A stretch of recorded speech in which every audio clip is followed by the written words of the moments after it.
தமிழக வெற்றிகளுக்கு புதுச்சேரி பொதுக்கூட்டம் மற்றும் பாஜகவை பற்றி ஏன் தளபதி விஜய் அவர்கள் பேச மாட்டாங்க அப்படின்றதையும் வாங்க பார்க்கலாம். ஃபர்ஸ்ட் ஆஃப் ஆல் விஜய் அவர்கள் எந்த தொகுதியில நின்னாலுமே அவரை எதிர்த்து நான் நிக்கிறேன் அப்படின்னு சாட்டை அவர்கள் சொல்றாரு.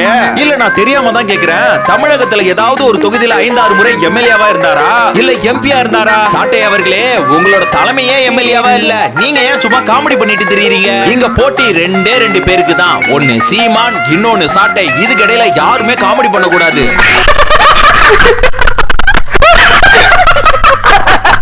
இந்த ஒரு போட்டோ வந்து ஏஐ போட்டோ அப்படின்னு கதற ஆரம்பிச்சிட்டானுங்க. சரின்னு நம்ம செக் பண்ணி பாக்குறப்ப ஒரு பக்கம் வாய்ப்பு இல்ல அப்படின்னு ஜெமினி சொல்லுது, இன்னொரு பக்கம் வாய்ப்பு இருக்கலாம் அப்படின்னு சாட் ஜிபிடி சொல்லுது. ஏஐ போட்டோவை பயன்படுத்தி இந்த செயல் வந்து கண்டிப்பா தளபதி விஜய் அவர்கள் செய்ய மாட்டாரு. ஆனா இதற்கான பதில் வந்து ஜெகதீஷ் பழனிசாமி தான் சொல்லணும். அப்பதான் இதற்கான விளக்கம் கிடைக்கும், நம்மளும் இந்த குழப்பத்தில இருந்து வெளிவரலாம். ஓகே गाइस, இப்ப நம்ம விஷயத்துக்கு வருவோம். பாஜகவை பற்றி தற்போது வரை பேசாமல் இருக்க ஒரே காரணம் ஜனநாயகன் திரைப்படம் தான். நம்மளால படத்துக்கு எந்த ஒரு பாதிப்புமே வரக்கூடாதுன்ற ஒரே காரணத்துக்காக பிஜேபியை பத்தி இது வரைக்கும் எதுவுமே பேசாம இருக்காங்க தளபதி விஜய் அவர்கள். ஏன்னா இப்பயே படம் ரிலீஸ் ஆவறதுல நிறைய பிரச்சனை இருக்கு. இப்ப நம்ம சைலண்டா இருக்கிறது தான் ரொம்பவே நல்லது.